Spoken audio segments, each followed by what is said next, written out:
Bora pra nossa análise de primeiras impressões desse episódio 6 da segunda temporada de House of the Dragon. Test the crane efficient!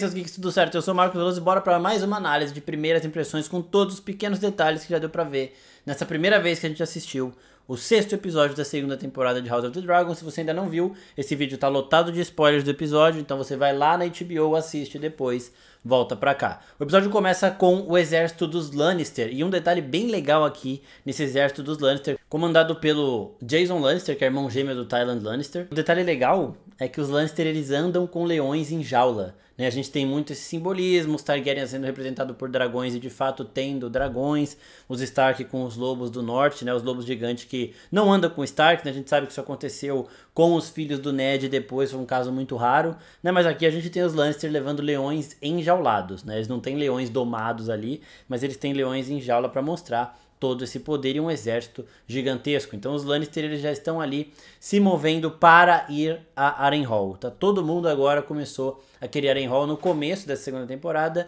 eles tinham falado de deixar o Daemon se complicar com o Harrenhal sozinho, só que o Daemon já tá lá há tanto tempo que daqui a pouco ele consegue se controlar naquela situação, controlar a região, é algo que ele já está avançando para isso. Então os verdes começam a de fato se preocupar. O Criston Cole, ele atenta para isso no conselho, e o Lord Lannister já está com suas forças também preparados para avançar. Então eles pretendem avançar em duas frentes para deixar o Daemon meio confuso ali. Esse é um jogo que vai se desenrolar no final aí da temporada e também para a próxima temporada principalmente. E a gente já passa para a reunião do Conselho dos Verdes aqui, que tem alguns detalhes legais. Primeiro, o Aemond sugere uma aliança com a Triarquia. A Triarquia lá de Essos, aquele pessoal que estava tretando com a coroa na primeira temporada de House of the Dragon, quando o Daemon vai lá, junto com o Corlys, e vence a guerra matando o Cregas Drahar. Vocês lembram disso? Então, essa é a Triarquia. E no livro Fogo e Sangue, quem consegue uma aliança com a Triarquia é o Otto Hightower, não é o Aemond que tem essa ideia.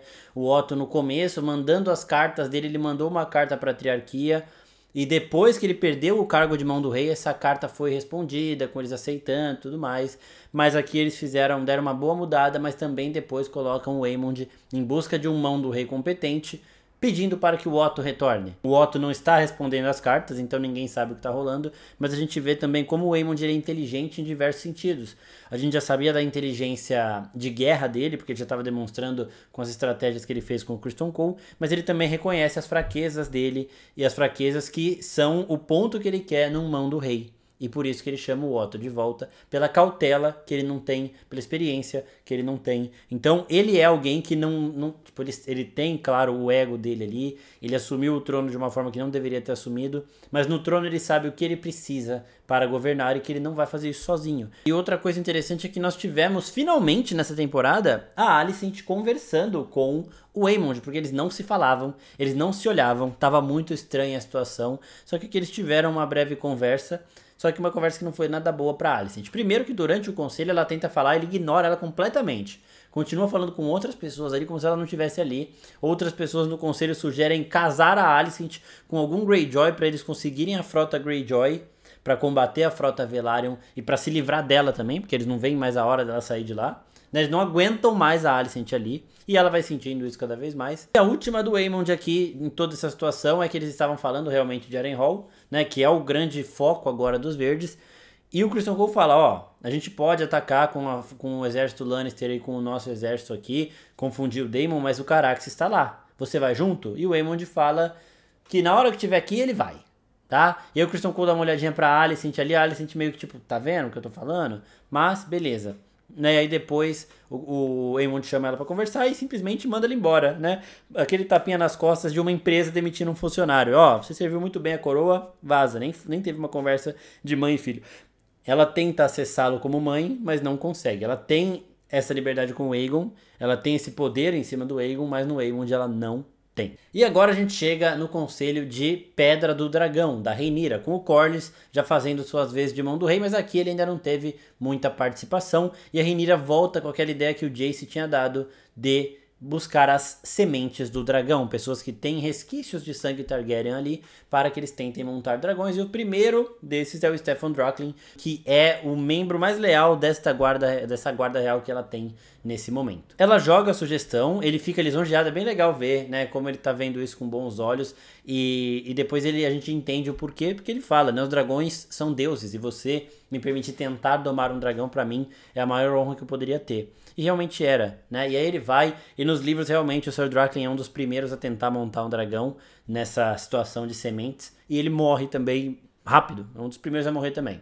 Então aqui o que aconteceu foi bem interessante da gente ver aqueles que são aqueles senhores do fosso lá que cuidam dos dragões, que tem o alto valeriano ali em perfeição, que treinam os dragões desde criancinha, tentando, né, chamando o Seasmoke, né, o Fumaresia, que é o dragão que era do Laenor, para que ele se aproxime, e a forma com que eles atraem o Seasmoke é bem interessante, porque eles cantam Haros Bartosi, que é a mesma música que o Daemon cantou na primeira temporada para atrair o Vermitor. Bartosa,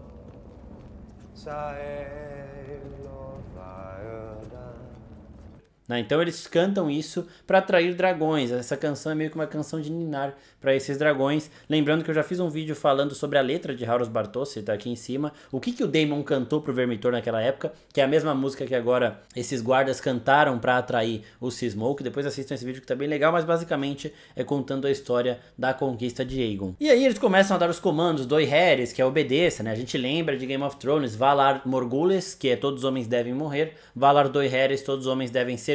E quando eles falam Dohaeris, é dando a ordem do dragão para que ele sirva, para que ele obedeça. E o Seasmoke, ele abaixa, e o Sir Draklyn, o Steffon tá meio com medo de se aproximar, né? Mas parecia que o Seasmoke tava esperando ele. Quando ele toma uma pompa ali de confiança, aí o Seasmoke vai pra trás e solta um fogo nele. O outro cara ali, que era um dos guardas que cuida do fosso, ele se mata, porque ele não ia morrer queimado, né? Então ele acelera a morte dele ali, enquanto o Sir Draklyn o Steffon não estava meio preparado para isso, então ele não teve esse raciocínio rápido. A gente percebe também um detalhe bem legal, que essas pessoas que lidam com esses dragões constantemente, eles já têm isso por instinto, tá? Então, estes guardas do fosso, eles têm por instinto. Se o dragão botar fogo em mim aqui, eu vou me matar na hora. Foi instinto ali. Ele pegou a adaga e já se matou. Um instinto que a outra pessoa não teve, porque ela não tem esse contato com dragões. E foi bem interessante toda essa situação do Steffon tentando clamar o dragão. Foi bem legal a cena, passou toda a tensão, o medo. Porque, tipo, porra, você pensa, vai lá, conversa, se não der certo, vaza. A Rhaena já tentou. Eu queria ter visto como foi a tentativa da Rhaena, que provavelmente foi no Vermitor, que é maior do que o Seasmoke, né? E um negócio assim pavoroso. Tem como sobreviver, a Rhaena sobreviveu sem grandes ferimentos, mas dizem que ela quase morreu, e aqui de novo o nome dela volta à tona, e o Corlys fala também, ela tentou já e não deu certo. Os dragões daqui não a aceitam como montadora, então ela já tentou mais de um dos dragões que estavam ali, que são o Asa Prata, Vermitor e o Seasmoke. E nós vamos pro Daemon de novo, alucinando de novo com aqueles pesares do passado. E agora o pesar do passado dele é com o Viserys. No começo da cena eu achei que o Paddy Considine, que é o ator que fez o Viserys na primeira temporada, não tinha voltado pra gravar. Porque todas as imagens que mostravam dele eram com falas exatamente iguais da primeira temporada. Então eu falei, eles reaproveitaram falas, e as cenas que ele continua falando que são frases novas, eles só pegaram o áudio do ator, mas filmaram de trás. Mas não, depois tem uma cena dele tirando a coroa, tem outra mais pra frente no episódio dele abraçando o Daemon. Então o Perry, assim como a Emilia Alcock, também voltou pro set de House of the Dragon. Foi bem legal ver isso. E o Daemon ainda não superou as coisas que ele fez no passado. Então quando ele vê o Viserys falando, você falou mesmo que meu filho foi herdeiro por um dia, que é aquele negócio lá do primeiro episódio da primeira temporada, é que o Daemon ainda não superou isso. Ele se arrepende de ter feito isso. A gente falou várias vezes como o Daemon foi induzido a fazer isso, né? Porque a Mysaria tava lá meio que em parceria com o Otto pra dar uma prejudicada no Daemon perante ao Viserys. Ela induz ele a falar, você agora é o herdeiro, não sei o que, os homens querem ouvir. E todos aqueles homens dos mantos dourados que estavam naquela situação amavam e idolatravam o Daemon, e ele quis se sentir poderoso e acabou falando herdeiro por um dia, né? Vamos brindar ao herdeiro por um dia. Pra quem não lembra dessa situação, a Aemma, mãe da Rhaenyra, ela estava grávida, né? E esse bebê que seria o herdeiro do Viserys, porque ele não queria dar o trono pra Rhaenyra, uma mulher, ele queria passar para um filho dele com a Aemma, que é o grande amor da vida dele. Só que o bebê nasceu e morreu logo em seguida, e a mulher dele também morreu. E aí o Daemon depois foi bebê de luto, ele tava triste, tá? Ele tava realmente triste, sentido com tudo isso. E ele acabou bêbado ali falando, vamos brindar o herdeiro por um dia, que é o sobrinho dele ali, né? Então, essa situação até hoje assombra o Daemon e ele mesmo não se conforma. Ele fala, pô, você não esqueceu isso? Falando pro Viserys, mas era ele que não esqueceu. Ele que ainda se ressente por ter falado isso há muito tempo. A Rhaenyra era criancinha, ela tinha lá seus 13 anos, 10, 13 anos, tá? Então, realmente é uma coisa que ainda mexe muito com o Daemon. E a gente vê mais um pouquinho de toda essa loucura que tá tomando o Daemon, né? Ele chega perto do Sir Simon Strong, que é quem tá cuidando de Harrenhal ali, que bem legal, inclusive, que no episódio anterior deu uma carcada no Daemon, chamando ele de rei consorte. O Daemon fica lá desconfiado dele, não sei o que, e quando ele vai saindo, vai se acalmando e saindo fora, ele fala, seu rei está alerta. Então, já foi pro caralho, né? Tá achando realmente que ele é rei de Harrenhal, que ele manda todo mundo ali, e não é bem verdade. Aí depois o Daemon já se prepara pra ir embora, inclusive vamos reforçar um negocinho aqui.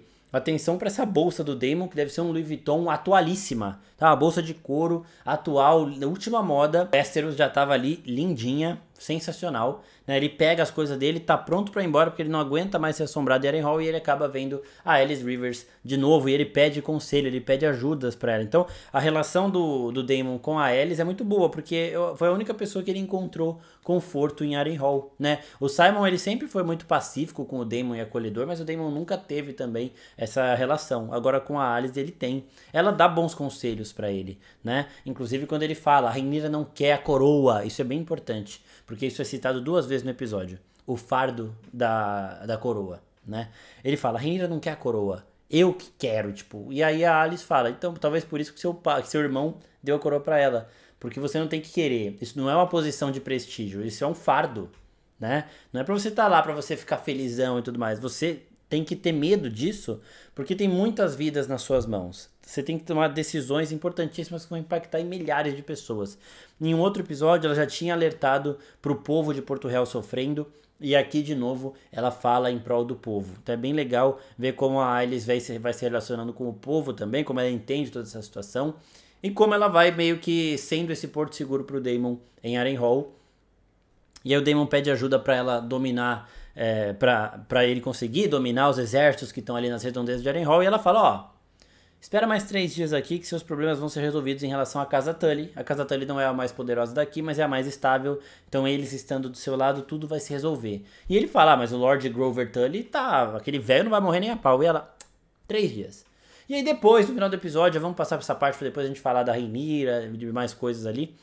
No final do episódio, a gente tem a notícia de que o Lord Grover Tully morreu, né? Então agora aquele menininho que já tinha aparecido, o Oscar Tully, é quem assume o comando dos Tully. Então ele pode agora sim jurar lealdade ao Daemon, algo que ele já tinha falado que faria, né? Só que essa situação tá bem complicada, o Daemon fez umas merda que prejudicou ele na região, então a gente vai ver como que isso se desenrola nos próximos episódios, mas ele está conseguindo avançar, e ele tá muito mexido, ele chora toda hora. Tem um outro momento que ele vê o Viserys velando a Aemma, e ele abraça o Viserys, que é algo que ele queria ter feito quando a Aemma morreu lá no primeiro episódio da primeira temporada, mas ele não fez. Ele saiu pra beber, enquanto o irmão dele tava lá velando o amor da vida dele, tinha acabado de perder o filho e a esposa, o Daemon estava bebendo e falando herdeiro por um dia. Então ele se ressente tanto daquilo que ele tenta consertar, e agora voltando nessa situação para poder consolar o Viserys, para poder estar onde ele até hoje pensa que ele deveria ter estado, do lado do irmão dele e não bebendo na Baixada das Pulgas. E é muito legal também que logo depois que o Sir Steffon Darkin tenta domar o Sea-Smoke e ele morre,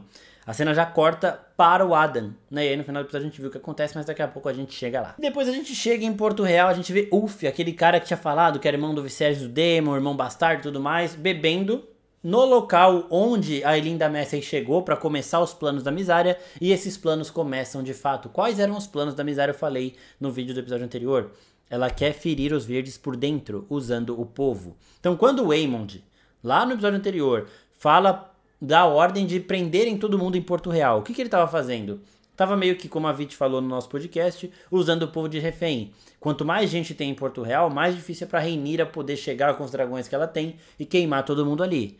Só que o plano da Mysaria é de virar o povo contra o Aemond, contra os verdes. E isso tá funcionando. Então, ela colocou a Elinda Messey ali pra falar, ó, a gente tem que espalhar uma fofoca. Ó, enquanto a gente tá sem comida aqui, a galera lá tá fazendo banquete. Os verdes estão fazendo banquete lá em Porto Real, lá na Fortaleza Vermelha. E aí o povo começa a ouvir isso, porque esses boatos se espalham rapidinho, né? E aí fica todo mundo ainda mais puto com toda a situação. A gente tá vendo desde o começo da temporada o povo pedindo por comida, pedindo por ajuda, comendo coisa podre, tendo que sobreviver com o resto, né? E aí acontece isso, esses boatos de que lá em cima, na Fortaleza Vermelha, eles estão tendo banquetes todos os dias, começam a correr e revoltar o povo. E o Ulf fala uma coisa bem legal, ele sendo protetivo em relação ao Viserys, que diz ele ser irmão dele, né? Ele fala, ó, o rei Viserys adorava um banquete, mas nunca quando o povo dele estava passando fome. Então é bem legal a gente ver como o plano da Mysaria funciona muito. E o plano tem duas partes, né? Depois ela chega e fala pra Rhaenyra, o seu presente foi enviado. E chegam muitos barcos cheios de comida com a bandeira da Rhaenyra, mostrando que sim, quem mandou aqueles barcos foi a rainha. Ela está preocupada com o povo, mesmo estando longe, mesmo tendo que travar uma guerra. A desculpa da coroa é, a gente tá em guerra, tá difícil pra todo mundo, vaza. Só que eles estão lá, a notícia que tá correndo é que eles estão lá nos banquetes, né? E o povo ainda vê um monte de ovelha saindo para alimentar os dragões, passando no meio do povo, isso tudo vai inflamando a situação. E a tática do Aemond de prender o povo ali pra Rhaenyra não poder chegar atacando, já se vira contra ele, porque agora o povo tá preso ali, e a única coisa que a Vhagar não pode fazer é queimar todo mundo, tipo... A Vhagar em termos de combate contra outros dragões, ela é hoje a mais forte, né? Não tem quem faça frente pra ela nesse momento. Só que ela é imponente perante ao povo. E é isso que a Mysaria fala pra Rhaenyra. Ele não pode queimar todo mundo. Não tem o que ele fazer ali, né? Então é bem legal como a Mysaria segue sendo a craque do jogo aqui. Extremamente inteligente em todas as ações dela. E aqui nós temos um outro momento onde essa parada da coroa ser um fardo é citado, que é na conversa que o Aemond está tendo com o Larys Strong, né? Que o Larys fala lá que o povo tá com fome, tá bravo, e o Aemond não tá ligando muito, ele fala, ó, culpa da Rhaenyra, tipo, foda-se, né? Não vou fazer nada. E aí o Larys fala, esse é um dos fardos da coroa. Então, de novo, ele está lembrando o que foi lembrado no começo do episódio pela Alicent, falando com o Daemon, que a coroa é um fardo, ela não é um cargo de presente, pra você ficar feliz ali, tranquilo. É um cargo de desconforto. E o Aemond vai dar uma apavorada no Aegon, né? E ele pega aquela bolinha, que a gente já falou em outros vídeos aqui, que as bolinhas representam... Cada bolinha da mesa do pequeno conselho da Fortaleza Vermelha representa um cargo, né? E a bolinha que o Aemond segura hoje é a do cargo do rei. E ele pega essa bolinha, vai lá pra dar uma pressionada no Aegon, vê se o Aegon lembra de alguma coisa ou não, e o Aegon claramente lembra, porque ele tá com pavor do irmão dele, só que ele também não é tão burro assim, então ele fala, não lembro de nada, e o Aemond, sendo mais burro do que eu imaginei que fosse, acredita e vai embora, e deixa a bolinha ali com o Aegon, né, mas ele fala pro Maester que o rei tem que descansar bastante, então ele quer aproveitar o tempo que ele tem como rei, como príncipe regente ali, e quer que o Aegon demore pra se recuperar, ele não vai tentar matar o Aegon de novo, né, porque o Aegon tá se recuperando e ia ser muito suspeito. Mas ele quer aproveitar esse tempo que ele tem no comando. E nós vamos agora para outra coisa que a gente falou em um vídeo nessa semana, esse vídeo aqui em cima, que a Rhaena vai pegar o arco da Urtigas. Então a gente vê a Rhaena andando pelo ninho, né? E muita gente falou, ai, mas não tem dragão no ninho, o Martin falou que não tem... Gente, dragão selvagem é solto, velho. Tá ligado? Dragão selvagem voa pra onde ele quiser. Vai virar pro dragão selvagem e falar, não vai pro ninho? Se liga. O Drogon em Game of Thrones voava o Westeros toda, foi pra Valíria e voltou. Tá? Então, dragão não vai no ninho, dragão Targaryen que tá preso no fosso, tá? Dragão que tá ali em Pedra do Dragão ou dragão que tá em Porto Real. Dragão selvagem vai pra qualquer lugar. E agora que eles estão, o reino inteiro tá pegando o máximo de comida que tem pra dar pros seus devidos dragões, os dragões selvagens têm que ir mais além pra buscar comida. E é aí que nós vemos os resquícios de um dragão bem grande no ninho, que é o roubo-ovelha. Ele não foi citado, né, mas ele foi referenciado sem falarem o nome dele, porque a Rhaena vê aquilo, ela fica assustada de primeiro momento, mas depois ela volta pra falar com a Jaime Arryn, e ela fala, você mentiu, você falou que não tinha dragão grande aqui no ninho, e tem um. E ela fala, sim, ele é um grande dragão, não sei o que, os rumores começaram no começo do ano, não sei o que lá, mas você vai pra Pentos, tá bom? E a Rhaena fica pensativa, ela vai tentar domar essa porra desse dragão, porque ela é filha do Daemon, ela é filha da Laena, ela não vai desistir de ter um dragão, e este dragão, no livro Fogo e Sangue, ele é montado pela Urtigas, uma personagem que não apareceu e que, depois desse episódio, eu acho que fica meio confirmado que não vai estar na série, porque todo o arco dela vai passar pra Rhaena, a gente já falou disso nesse outro vídeo que tá linkadinho aqui em cima. E agora nós temos também a revelação que os irmãos do Casco são filhos bastardos do Corlys. A gente vê o Ellen raspando o cabelo branco dele pra não mostrar o cabelo valeriano.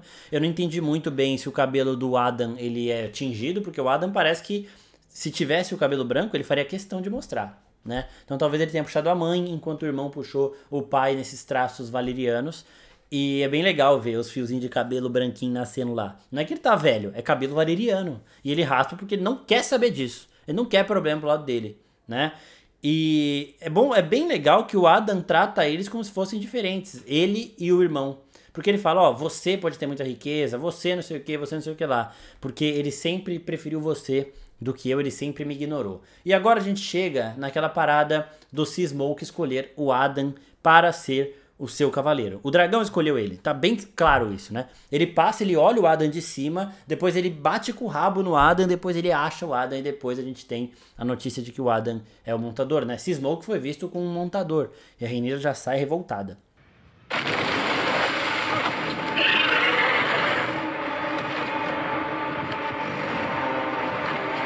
Então, duas possibilidades. Primeira, né, a Rhaenyra fala nesse episódio, a gente já viu em outros episódios, Sea-Smoke está se sentindo sozinho. Ele pode ter sentido uma familiaridade no Adam em relação ao Laenor, pelos dois serem filhos do Corlys, e aí seria uma situação muito pontual e específica, tá? Mas eu ainda acredito mais na possibilidade, que é uma possibilidade que existe no livro, ela é sugerida no livro também, de que o Adam é filho do Laenor. Ah, mas o Laenor não conseguiu ter filho com a Rhaenyra, nem ter filho com ninguém, gente. O cara pode ter ido bêbado, fazer alguma coisa ali num bordel, tá ligado? E foi. Um dia, acabou, e teve um filho. A idade bate. Sempre bom lembrar aqui o tamanho do Jace já, por exemplo, os filhos da Rhaenyra, né, que são teoricamente filhos do Laenor aí, eles têm uma idade parecida com a do Adam. A idade bate, né? Pode até ter sido uma tentativa que o Laenor teve antes, pra ele, tipo, entender melhor o que ele queria, tá ligado? Então, tem muitas possibilidades do Laenor conseguir ter um filho e do Corlys pegar pra criar pra ele. Né? Porque se o Laenor vai lá e casa com a Rhaenyra, que vai ser a rainha, e tem um filho bastardo, porra, é muito melhor o Corlys falar que o filho é dele, né, do que do filho dele, que ia dar todo o problema aí pra coroa. Então pode ter sido algo que o Laenor fez antes de casar com a Rhaenyra, e o Corlys pode ter, tipo, meio que... No segredo, não vou falar pra ninguém que eu tenho filho bastardo, mas no segredo eu falo que os dois são meus filhos. Então eu prefiro essa possibilidade, que daria ao Adam sangue Targaryen, porque aí a avó dele tem sangue Targaryen, que é a Rhaenys Targaryen, do que essa de, eu senti familiaridade porque o meu antigo montador era filho do Corlys e você também é filho do Corlys, então vou te deixar montar. Tá, essa daí eu não gosto muito. Mas, de fato, o Sea-Smoke escolheu o Adam e agora o Adam é montador dele. Veremos se ele tem ou não sangue Targaryen. Isso é uma coisa sugerida pelo Jace também no teaser do próximo episódio, que ele fala, se qualquer pessoa conseguir montar dragão, o que nós somos então? Porque isso era uma coisa exclusiva dos Targaryen, tá? Ele fica meio tipo... né? Então é bem interessante isso, mas eu espero que o Adam seja realmente filho do Laenor, porque aí ele teria sangue Targaryen e justificaria ele conseguir montar. E agora, voltando para os verdes, dois pontos interessantes. Primeiro, né, que o irmão da Alicent está falando do Daeron. O Daeron é irmão do Aegon, do Aemond e da Helaena, que foi enviado para ser criado pelos Hightower. E é bem interessante, né, que a gente vê que ela não conhece muito do filho dele. O irmão dela conhece mais porque ele participou ativamente da criação. E ele fala várias coisas do Daeron. Que ele é inteligente, que ele tem tanto talento pra música quanto pra luta, que ele é uma pessoa também gentil. E no livro Fogo e Sangue é dito que ele foi o filho que chorou quando ficou sabendo da morte do Viserys, mesmo não tendo tido contato com o pai. Né? Então é bem legal, e o Daeron não deve aparecer nessa temporada, mas sim na próxima. Então vai ficar pra terceira temporada, mas também é falado aqui neste episódio que o dragão dele ganhou asas. Né? É o teaser do próximo episódio, fala, o dragão do Daeron ganhou asas. O que significa isso? Que agora ele consegue voar. Então ele consegue ser montado. Isso significa que a Tessarion, que é o dragão do Daeron, é bem nova. Tá? Mais ou menos o tamanho da Baila Lua, que é o dragão da Baela, que a gente já viu ela montando, mas bem pequenininho mesmo, parecia, tipo, a proporção do humano pro dragão parecia de um humano para um cavalo, tá? Então é um dragão pequeno, mas que ganhou asas, que já consegue voar com o montador. E agora outro ponto interessante aqui são os insetos da Helaena, os insetos inquietos. Ela fala, nossa, esse aqui não para quieto. Que estranho, né? Não sei o que. E aí depois a gente vê que ele estava inquieto porque o que iria acontecer com a Helaena, né? Depois a Alicent, inclusive, que sugere para ela, vamos acender uma vela para o Aegon. E aí elas vão para a igreja, para o septo, que é o único lugar fora da Fortaleza Vermelha que a Alicent frequenta. Isso é dito pra gente quando a Rhaenyra cria uma forma de encontrar a Alicent longe dos verdes, né? E aí ela consegue justamente esse lugar, que é um lugar que o povo tem acesso. E quando começa o motim da comida ali, todo mundo maluco, a rainha e a princesa, a rainha viúva e a rainha atual, elas estão ali dentro, dá pra chegar. E aí o guarda real fica, rainha, a gente tem que sair fora, rainhas, né, que as duas são rainhas, a gente tem que sair fora agora, não sei o que, o povo indo pra cima, um guarda real morreu na porrada, tá? E o outro teve que cortar o braço de um cara que o cara tava segurando a Alicent, ela viu tudo aquilo, a Helena também vendo tudo aquilo, a Alicent fica com uma marca, eu achei em primeiro momento que era o sangue do braço do cara que tinha respingado, mas parecia que ela estava com um corte. Então é provável que a pessoa que segurou nela ali tenha unhado ela, tipo, segurou com tanta força, tanto desespero, né, que acabou levando. E a Alicent e a Helena sobrevivem a essa situação, né, depois de muito susto, mas aos gritos de Rainha Rhaenyra em nome da Rainha Rhaenyra. Uma coisa interessante que eu vi nesse episódio também é que aparentemente a guarda real dos verdes ela foi mudada já. Aqueles paspalhões que o Aegon colocou ali já não estão mais. Porque aqui parece, a gente viu uns 4 ou 5 guardas diferentes, todos eles com respeito, com postura, que é algo que a guarda real tem que ter e que a guarda do Aegon não tinha. Então acho que o Aegon já entrou ali e já mudou todo mundo, colocou gente certa pro trabalho. E pra encerrar nós temos a Rhaenyra e a Mysaria, elas estavam cada vez mais próximas. Já no segundo episódio a Vit chegou a sugerir isso, né, essa relação das duas, e não é algo assim de novidade não, tá gente? A gente já vinha vendo essa aproximação, a química que as duas tiveram no primeiro encontro delas foi bizarra, eu falei disso mais no podcast também, foi surreal. E no livro, Fogo e Sangue, a Rhaenyra adorava dar suas escapadas com a Laena, tá? Então não é nada que eles estão adicionando pra série, é algo que pode muito bem ter acontecido nos livros também, e que agora a gente tá vendo acontecer na série, que é essa relação que a Rhaenyra vai ter com a Mysaria. Elas veem muito entendimento uma na outra, compreensão uma na outra. A Mysaria fala com todas as letras que ela nunca deu confiança pra homem nenhum depois desse passado tenebroso dela, e ela nunca confiou em homem nenhum. Nem no Daemon ela confiava, nem no Otto, ela nunca se deixou enganar por esses homens. E na Rhaenyra ela sente um porto seguro também, né? E a Rhaenyra também sente nela a única pessoa que dá a ela confiança pra governar, porque é a única pessoa que entende tudo que ela tá passando perante esse conselho cheio de homens aí. Então, quando a Rhaenyra tava com a espada, a Mysaria fala, combina com você. Depois a Mysaria vai falando pra Rhaenyra, ó, tem que fazer isso. A Mysaria vai dando poder pra Rhaenyra. As ações dela são muito boas pra ajudar a Rhaenyra a ter força nessa guerra. E aí, elas acabam se beijando ali, um puta beijo, e aí depois chega a notícia de que o Sea Smoke foi visto montado por uma pessoa. A gente já viu cenas, né, essa imagem que vocês estão vendo, a Rhaenyra pegou a Syrax e saiu furiosa, eu quero ver como vai ser a situação no céu, né, pra que a Syrax faça o Sea Smoke descer, mas a Syrax, a It Girl de Westeros, né, o dragãozinho patricinha ali, ela não engana ninguém, ela e o Sea Smoke já andaram fazendo coisinhas aí, porque a gente pode ver que os filhos dela são a cara dele, tá, o Caraxes, coitado, fica saindo com o Daemon aí, acabou, e a Rhaenyra vai ter uma conversa com o Adam, que eu acho que ela nem faz ideia de quem é. Então a gente vai ver também como funciona essa conversa no próximo episódio. Provavelmente o Corlys vai chegar ali também pra falar calma, não sei o que. Vai ver agora finalmente o Adam, ele vai enxergar o Adam se ressentia falando, nosso pai nunca me enxergou, ele sempre preferiu você. Agora, com esse suposto filho dele com o dragão, ele vai enxergá-lo. E se ele souber realmente que é filho do Laenor e não dele, melhor ainda, que ele vai entender o sangue Targaryen e tudo mais, isso pode ser revelado também pra gente. Sobre isso a gente vai falar mais em outro vídeo ao longo da semana, então ativa o sininho, se inscreve no canal, porque esse aqui já tá longo demais. Espero que vocês tenham gostado, não se esquece de curtir, até a próxima, pessoal. Tchau, tchau.